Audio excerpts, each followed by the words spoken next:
Snow Peak M60B.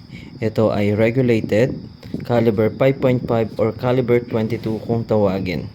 Meron itong Picatinny rail na 21mm. Naka-rotary magazine ito na may 20 rounds. Precision shooting din po ito kung tutuusin.